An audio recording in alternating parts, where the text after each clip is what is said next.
భారత కార్మిక సంఘాల సమైక్య ఐఎఫ్టియు రాష్ట్ర ఉపాధ్యక్షుడిని గరికపాటి ఆయన ఈ మధ్య కాలంలో ప్రభుత్వానికి అనుకూలంగా ఉంటూ ప్రభుత్వానికి దగ్గర జీతం తీసుకుంటూ పేద ప్రజల మీద చాలా అవగాహనగా మాట్లాడుతున్నారు. ఈరోజు భారతదేశంలో మెజార్టీ పిల్లలు పౌష్టికాహార లోపంతో రక్తహీనతతో ఉన్నారు.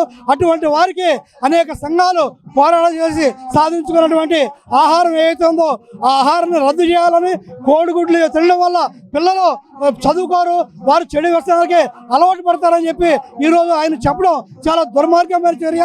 దేశవ్యాప్తంగా ప్రపంచవ్యాప్తంగా భారతదేశంలో ఒక ప్రేరణ ఉంది.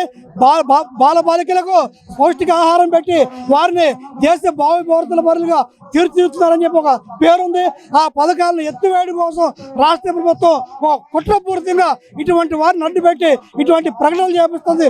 ఆ ప్రకటనని వెంటనే ఉపసంహరించుకోకపోతే రాష్ట్ర వ్యాప్తంగా నిరసన వ్యక్తం చేస్తామని చెప్పి హెచ్చరిస్తున్నాం.